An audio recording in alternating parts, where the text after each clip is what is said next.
Hi everybody, and welcome to Garden Style. So today you're in for a special treat, as I recorded our mason bee class from last Saturday with our speaker Diane, who's been raising mason bees for the last 15 years. These cute and gentle little pollinators are easy to attract and are amazing to watch, as they can pollinate entire orchards with very few bees. Unlike honeybees, they do not create colonies. Rather, they are solitary and use tunneling to raise their young. You're welcome to grab a drink, sit back, as this class is about an hour long, and get a free lesson on how to raise mason bees in your own yard. All right, you guys, enjoy the class, and we hope to talk soon. Bye for now. Good morning. Good morning. Good morning. They're going to be bringing in a couple more chairs, so that you can do your mountain pose, right? So yoga mountain pose. Focus your attention. My name's Diane Everson, and I've been raising mason bees out here for close to 25 years. I'm trying to speak up a little bit. It was about 1995 or 94, something. My dad and mom lived out in Roy. My dad showed up with some of those 4x4 blocks, you know, with the holes drilled in them. And we put them out, and there were about, I don't know, brought two of them, so there's like 48 holes or something total. They just filled right up in the first season, all of them. And I didn't purchase any bees or anything. So I have to let that cat out of the bag right away. It's not like these bees were brought in here from somewhere else and you have to buy bees. I mean, I'm more than happy for you to buy bees. Not everybody has them, but a lot of people out here do. It's just that you don't see them. They are doing their work out there somewhat. Some people who have, are staring at their blossoms in the spring might notice these blue-black little large fly-looking things that are doing their work right about now and through April, through May. But the most important thing for you to provide for them, not necessarily the house part, which is great, that increases their numbers and it decreases acclimatization, but habitat. They require some blossoms, they require nectar, pollen, a mud source. It's not difficult around here. They refer to it as clay, but what the bees do is they actually excavate down through loam or, compost or whatever you got going there to something that will work for them. But they're real adaptable. So, and they need just like a friendly area, no pesticides. The same, it affects them just like it does everything else. Every bee actually is a beneficial insect because they all pollinate, including flies and lots of other things. But if you provide a happy place for them to live, then you can raise bees successfully without a lot of trouble. This is the way that I compost. Okay. Well, I also have a worm bin. I also have chickens, so I don't have a ton of compost and I also have a Labrador Retriever. So between those three things, pretty much everything is eaten, right? So I have a little bit of compost and I'm pruning or whatever. I put it on a pile and then I walk away. That's it, okay? I don't have the thermometer, I don't have a pitchfork, like turn it every 2 weeks or water it in the summer. I don't do anything. And pretty soon it gets shorter and shorter and it turns into soil. That works for me because I'm not interested in learning about the of composting. I'm just too lazy on that score. So I'm going to try to cover the breadth of, the continuum of like going out and maybe drilling a couple holes in an old firewood pile every year. To what I do. What I do is the nerdy end of things totally because I'm interested in it for some reason. I've always been interested in it, and I did it before I started selling them. But that's for somebody that just wants to get involved with it almost as a side hobby kind of a thing. But it's not necessary for it to happen because it could be already happening in a sense in your yard, right? If you just are not aware of it. So anyway, don't be intimidated. At any point, if somebody asks some questions about like how do you clean the bees or do I have to clean, Don't be intimidated by any of that. Don't let the perfect be the enemy of the good, right? Okay. Something to remember all day, every day. And I have some handouts when we're done, and so forth. So what I'll do is just start talking about probably a little bit of the history of the orchard mason bee, and then we'll get into the life cycle, propagation, and all that kind of stuff. Okay? So I'm just going to wander on. If I make something really unclear, right in that second, catch me on it and say what or whatever. Something just not clear enough. That's fine. I don't want to answer long questions until the very end. So the orchard mason bee is what we call a solitary bee.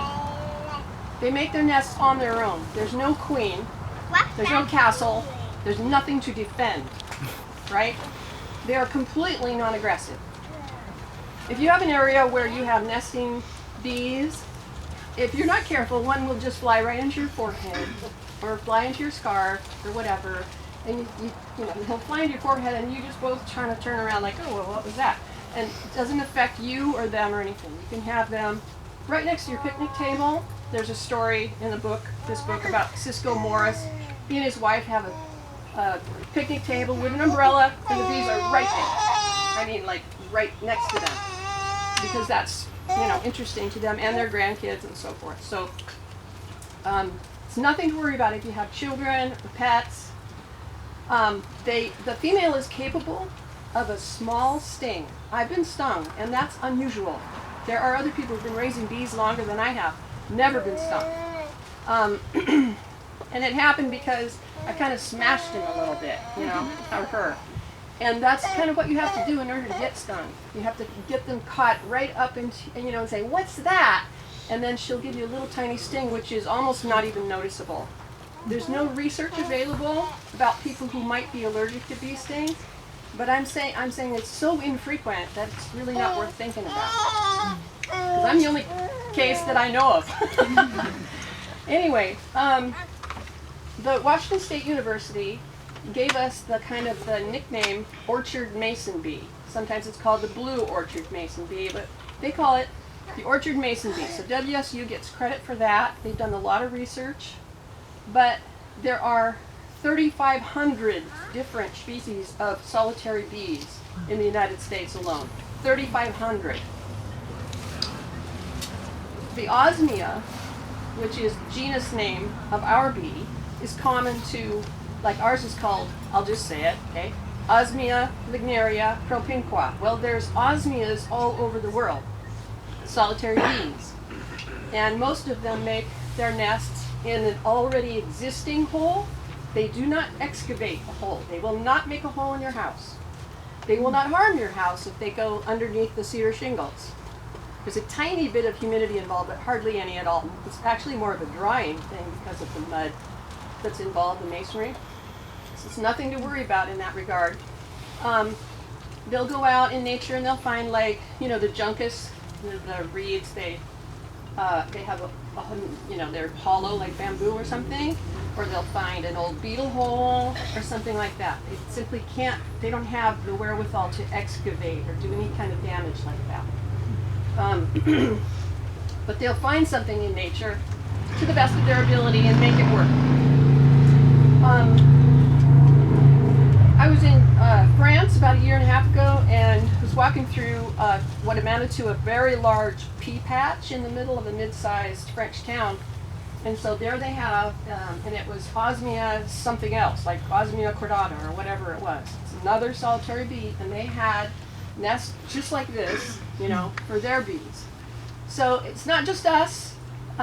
There's another kind that exists up in the British Columbia and up in north of there. There's an eastern osmia, and there's even one east of the mountains. On the other side of the Cascades, there's another one. It's a different species and subspecies. They interbreed. If you bring one of those over here, they just go, okay, what the heck? Like, yeah, that's cool. So, and then, there's one down in California, which is actually sold up here by another company. Okay, they mail them up here, which I think is kind of weird. But anyway, ours is called Osmia lignaria propinqua, and it is just west of the Cascades and down south into Oregon and a little bit up into British Columbia, and that's it. It's the only place that it's found as the native bee. So that's kind of cool. It's our bee, and there are plenty of them out here on this peninsula because they love native plants. Probably their favorite plant is the Oregon grape. The Oregon grape, Mahonia, heralds the emergence of the bee. It doesn't always bloom at the same time every year, but there's kind of this synchronicity between the blooming of that plant and the emergence of the bees. Today, what's happening today, the bees are starting to think about this a little bit, starting to warm up. It needs to be 50 degrees for several days in a row and not have a chilly wind or something for the bees to start thinking about emerging. Okay, I want to make sure we got enough done with the history. Oh, they are gregarious, not just with us, but with each other. They are solitary bees, meaning that the female builds her nest all by herself without any help from her husbands or any other female. Okay, but they like to nest near one another for some weird reason. Like, oh, let's all go over here to this flower. You know, it's not like I'm going way over there because I don't like any of you guys. They're very friendly with each other. There's no competition. Like, get out of my nest. That's, you know, the female goes into the hole and she drops off some of her pheromones, and then she finds it that way through a scent. Okay, so they know if they're in the wrong hole, they just turn around and come right back out. You can see, you can actually watch that happening all the time. Life cycle. I think most of your questions that you may have later can be answered by, and I tried to make this as plain as possible. It's not great artwork or anything, but there are three major, places in the year. This is a year, okay? Three major times that you need to even think about your mason bees if you're going to think about them at all. And that is emergence. We can start there, okay? They've been so-called hibernating. There's another word for it, but they've been hibernating all winter. When the weather is right, and they really like 55 degrees. And that's kind of an important number, as we'll talk about a little bit later. If there's weather of 55 degrees, kind of like this, the bees will start to hatch their way out. Hatching is also not what they entomologists use, but at any rate, the way that the bees are, she'd walk to the edge of the woods and just take the flight. She'd say, take the flight, and then the plant was gone, Anyway, has nothing to do with the bees. Okay. So I think we've covered a lot already, and let's talk about the nests now in detail. If you want to get involved in providing a place where the bees can nest to increase their numbers, give them a better chance at life, the way that I first approached it was have the 4x4 blocks. Don't do that. Mm-hmm. Number one, if a bee comes up to a tunnel that's only 3.5 inches, she's going to lay all males. There might be one female out of 6 tunnels, and that's it.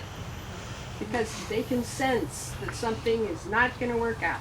Like there are some woodpeckers or little whatevers that are just it's not going to be good. So we call them cemeteries after a couple of years. Those 4x4 blocks, nothing happened.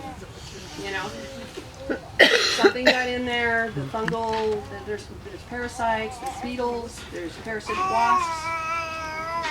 So eventually you just don't have any bees, you just have these cemeteries, right? So you want to provide something that's at least 6 inches. And the easiest thing to do is to have these straws and these cardboard tubes. And the straw goes inside the cardboard tube like this. And then you provide, and it's got a little plug in the back, or at least they did then. These are really old. And then you provide somewhere for the cardboard tubes to be in a secure, sort of waterproofy something. Like I might put like a little kind of a improvised roof over this, or mount it underneath the eaves. Would it be okay to hold it up a little bit? Oh, sure. Yeah, thank you. Thank you. This was made out of one fence board, one 6-foot cedar fence board that cost then $1.80. Okay, and you could cut these with a handsaw, and it's little nails. That's it. Absolutely nothing fancy. I have friends that use like the old cardboard thing from a 6-pack of beer. You know, they just keep it dry and they maybe change it out like every couple of years because they have plenty of them. So you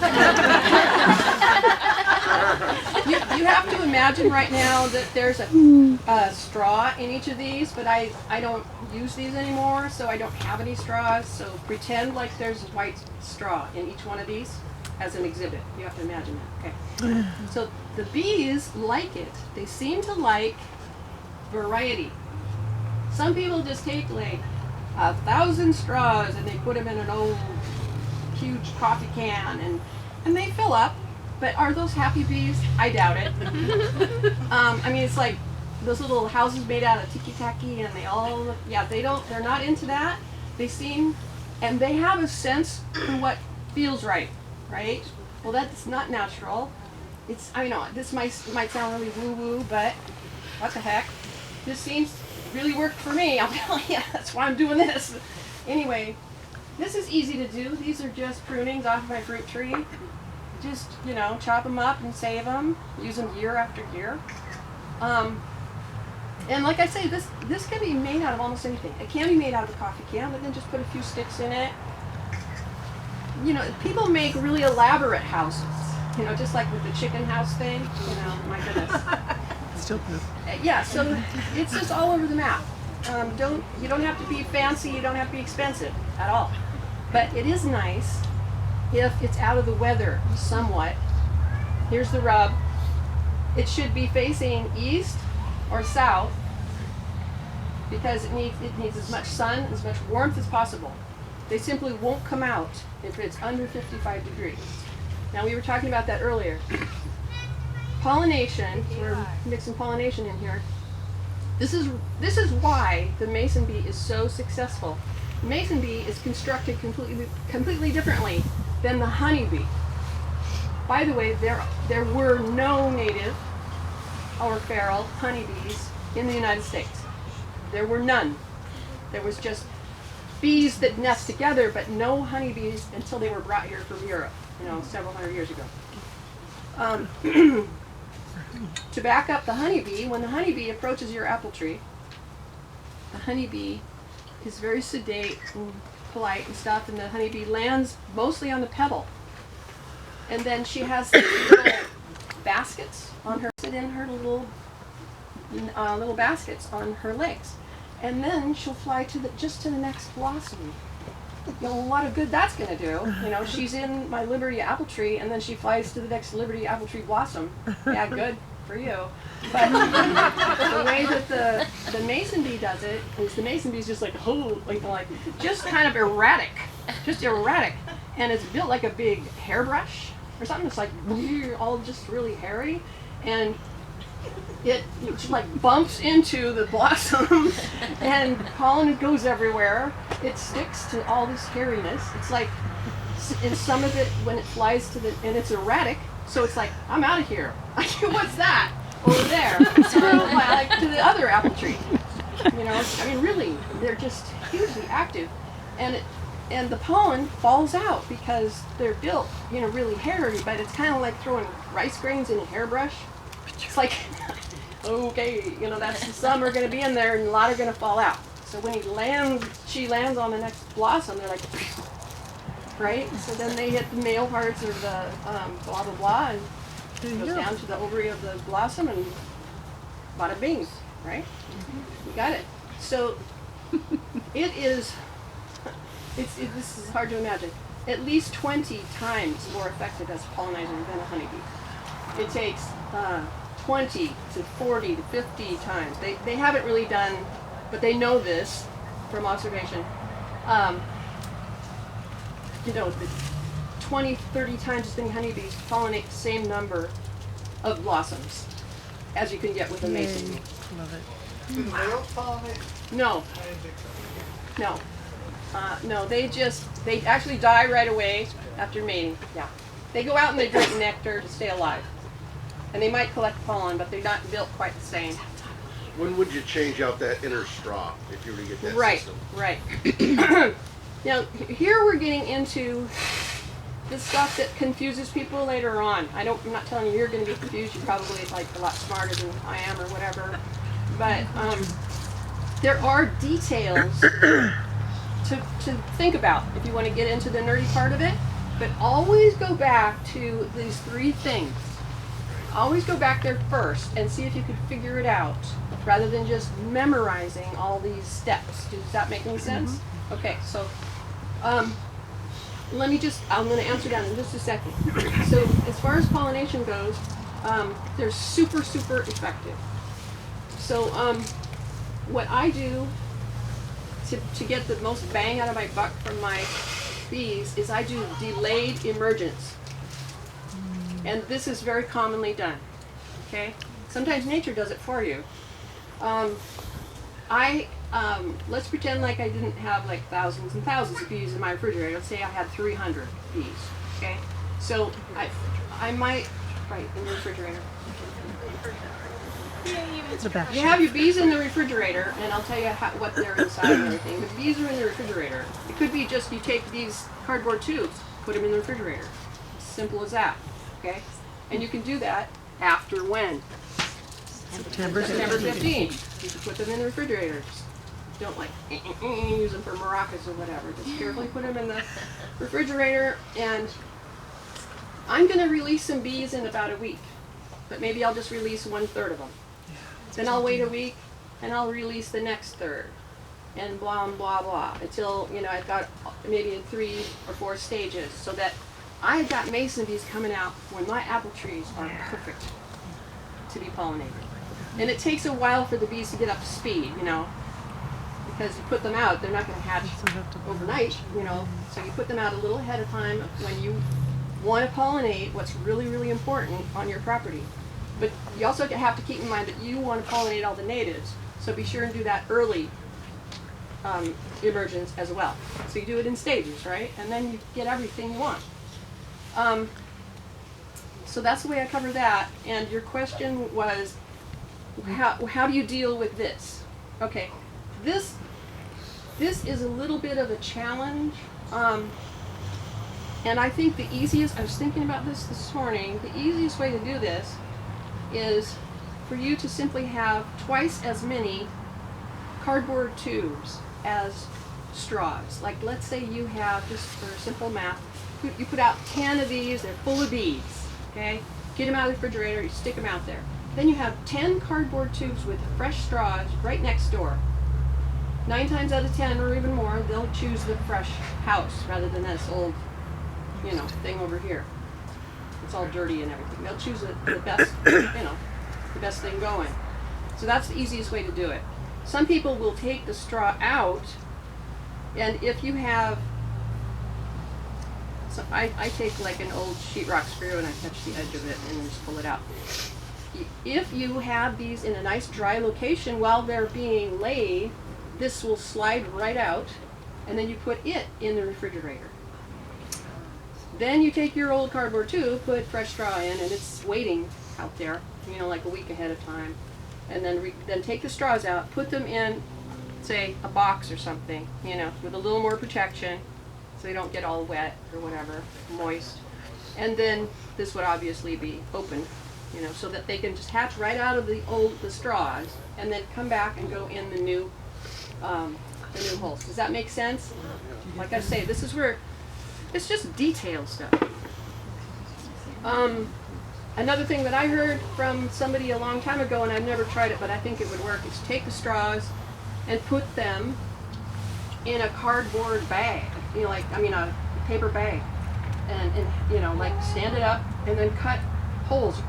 It's perfect to just take a pencil that size. These are made with a pencil. It's about, quarter inch is fine, but quarter inch to 5/16 is what they really want. Make holes. They'll hatch out of the straws. They'll go through that hole in the paper bag. If they come back and they accidentally go into that hole in the paper bag, they'll go in and they'll go, this is like a plane hangar or something. What am I going to do in here? This is worthless. Then they'll fly back out and go to your new nest. Does that make Put sense them to you? near each other when you're doing that then? You take out the bag with the holes and your new one. They're all right ready next do to each just other. Put them right next to They're each other. absolutely right next to each other because they will not go far from where they hatched out of. I mean, they will, I suppose, if they had to, but they're confused. They come right back to where they came out of, and they're going, well, what's the deal? I was here before. It should work. And they'll look for a long time. They'll look and look and look and look. One time I just tried switching them around the corner of my house. I mean, we were talking like 10 feet, and I had to move it back. Yes. So I was given some mason bees, but they're in a little box, Right. like the one on the table, and told to keep them in the refrigerator. I was given the tubes, but I wasn't given straws or told to put the straws in.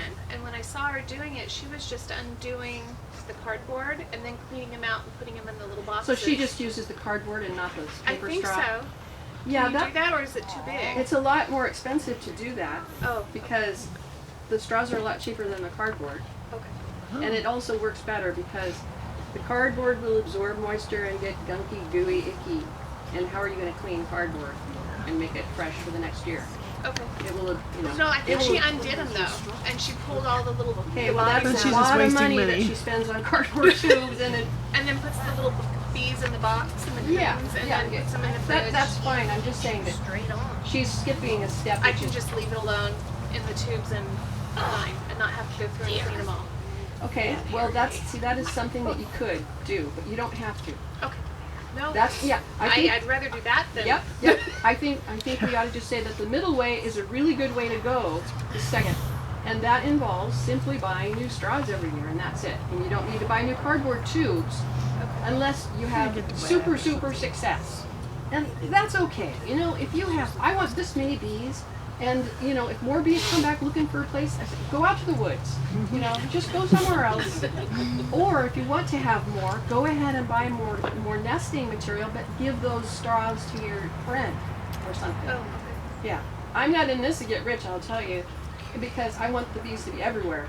And so I have a neighbor she has way too many bees. I mean, I think she raised like 10,000 bees this year.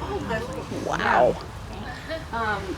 But she just keeps putting out more nesting material, and it's amazing.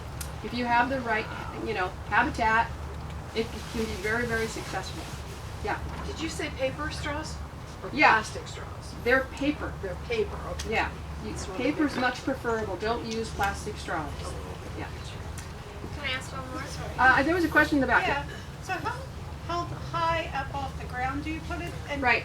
At least like above your head height or higher. 5 feet or higher? Yeah. I mean, I'd say maybe like right here, like 4.5, 5 feet or higher. And I don't go any higher than this. Mine are like here. And can you put them on your house Yeah, and they won't bother your house? not at all. They cannot damage your house. They can even, like, they'll find little holes. Okay.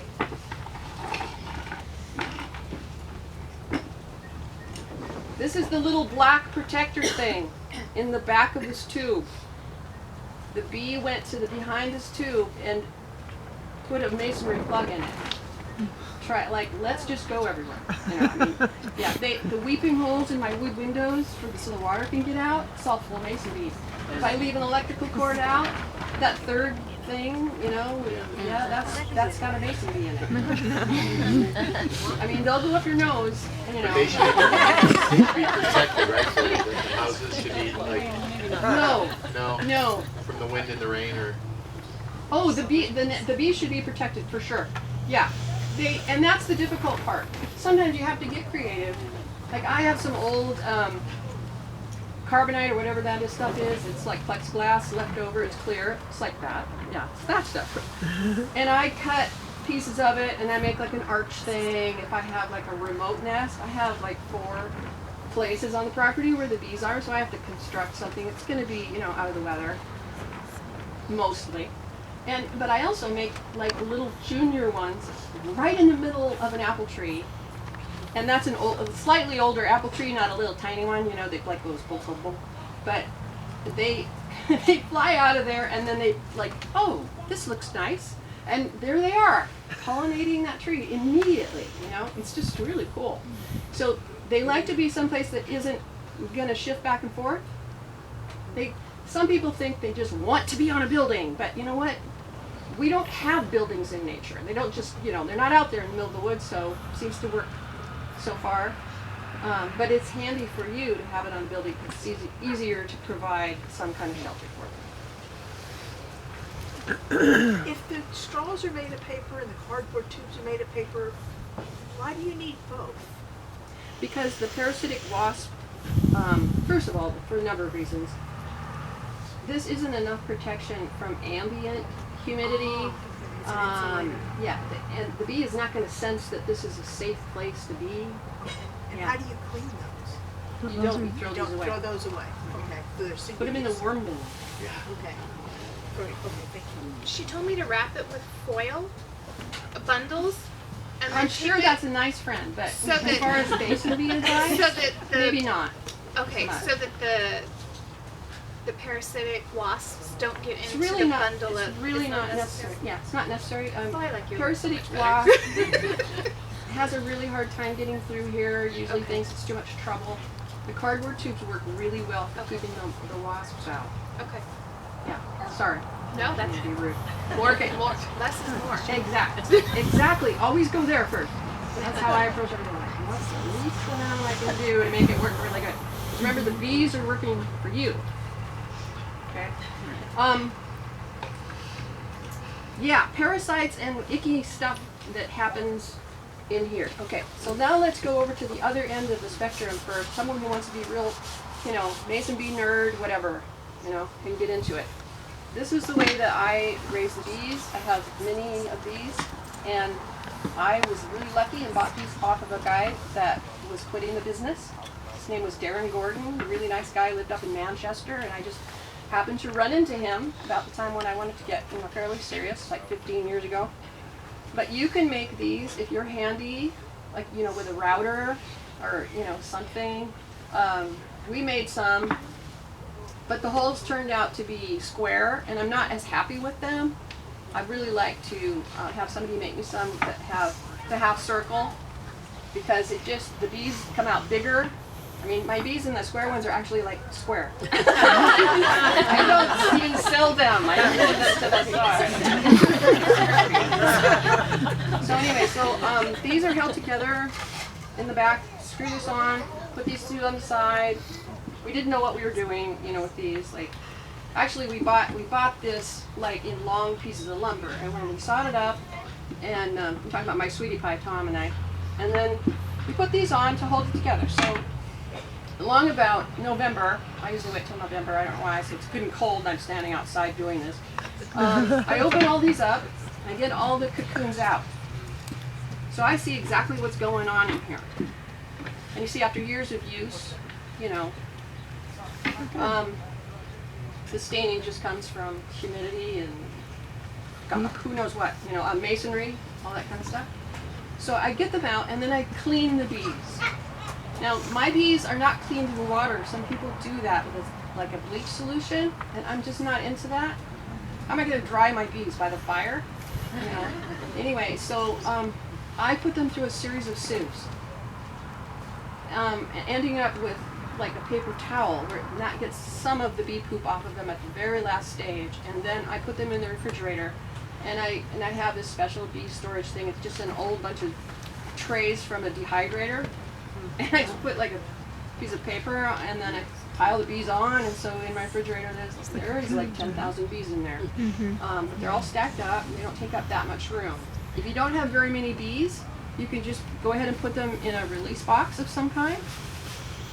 And little release box, sardines. My dog eats sardines, so I have a lot of these. If you use a wood release box, that's nice because it warms up more easily in the sun.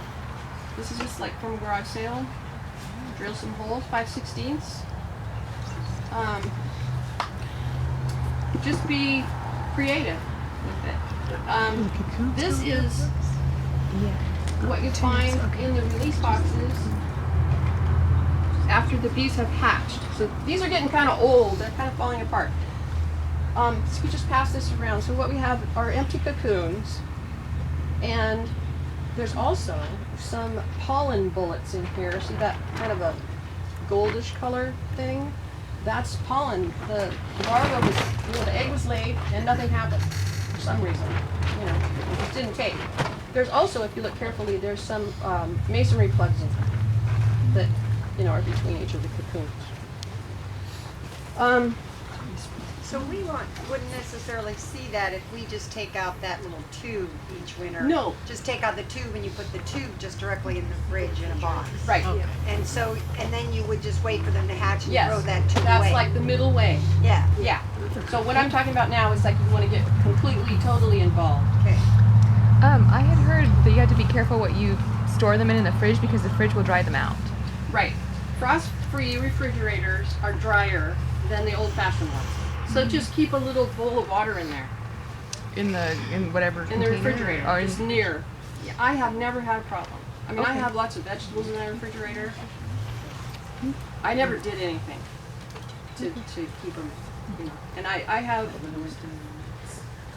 I'm not bragging, I had nothing to do with this. I have a weird piece of property with regard to mason bees for a number of reasons, which is what I want to talk about briefly.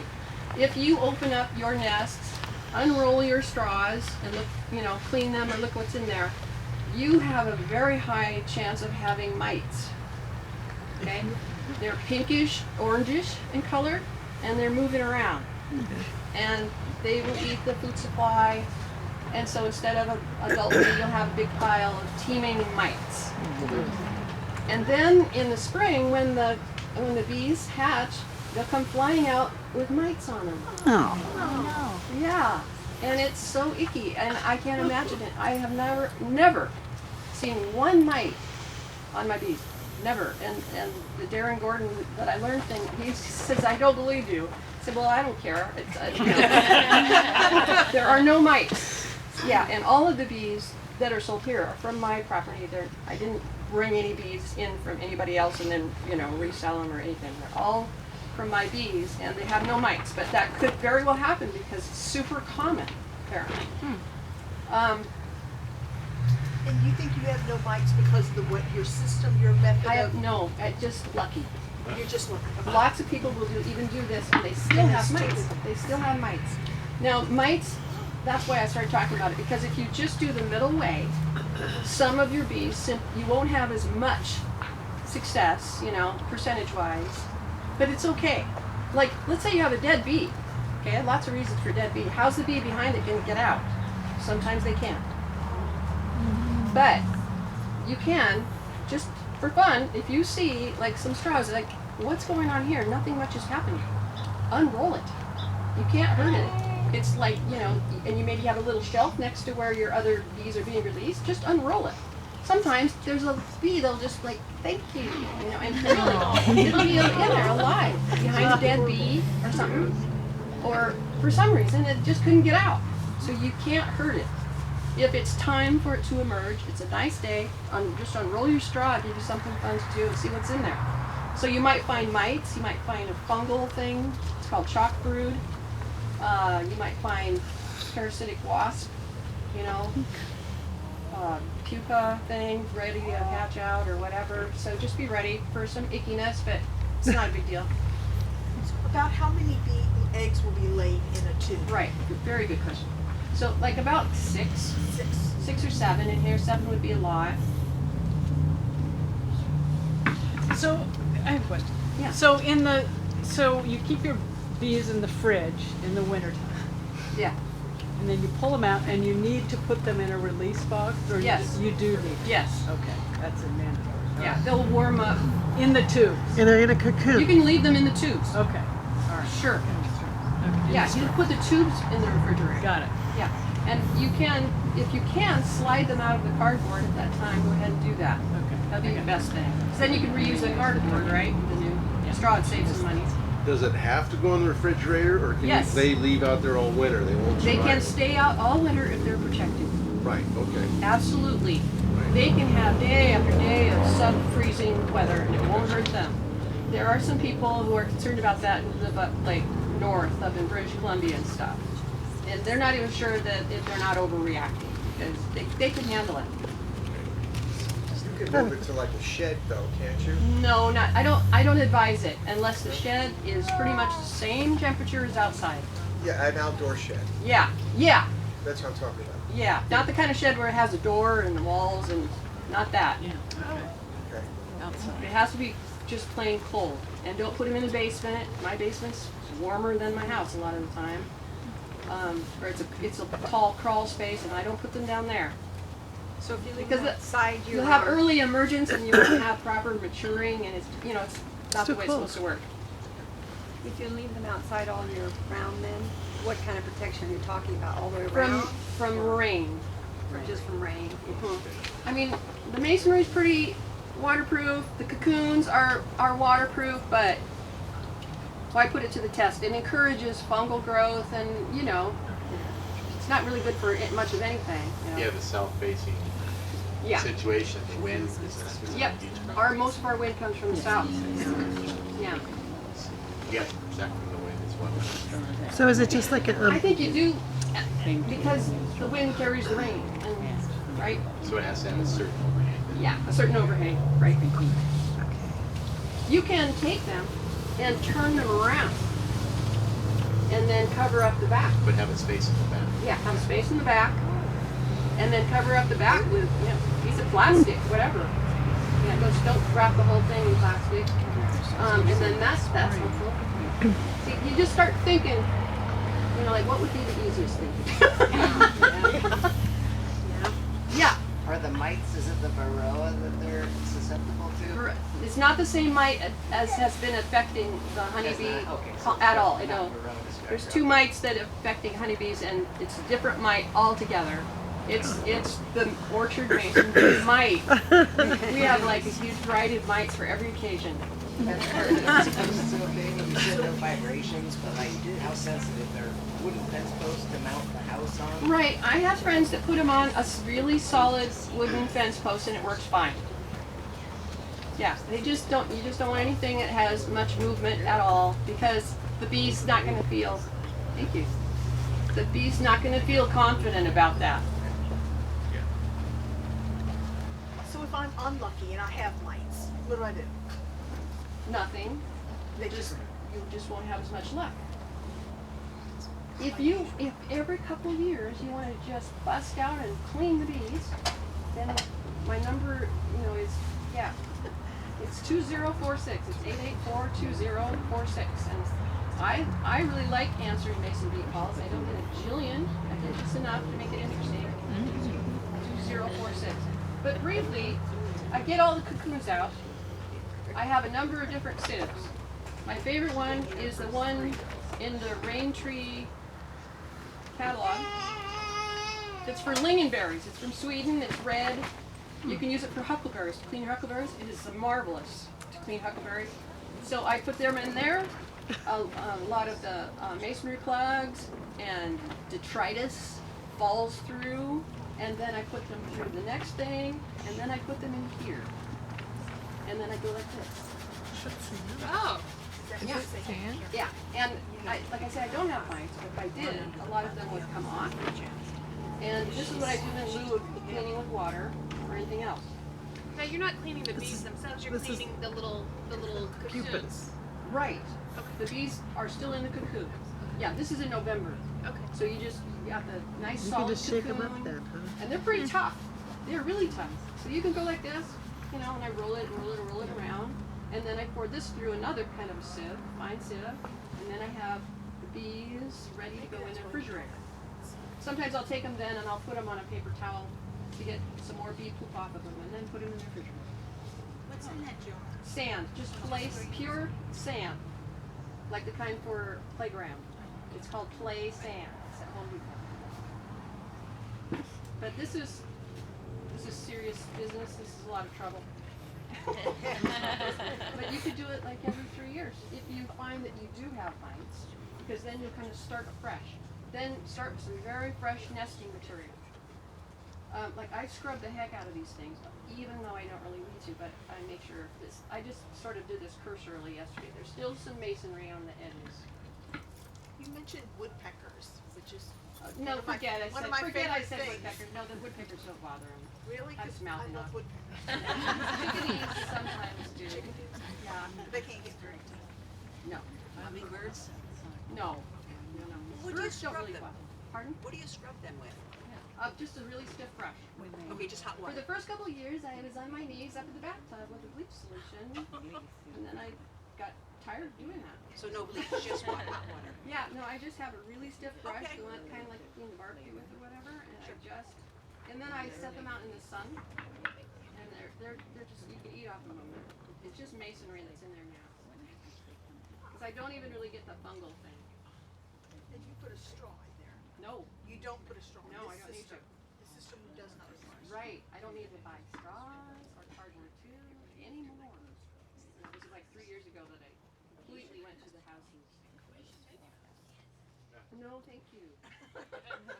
I play the piano. I mean, I use a saw enough as it is. But no, I mean, like, good idea. I'm thinking of approaching the middle school. They're Boy Scouts. Well, Rick Selforce just retired, unfortunately, but boy, All right, well, that's about it, as she's answering lots of questions towards the end of the class. I hope you enjoyed this information, and of course, if you have any questions or comments, you can leave your comments in the description box below, or leave your comments at gardenstylenw.com or our Sunnycrest Nursery website at sunnycrestnursery.com. Hope you enjoyed it, and happy pollinating!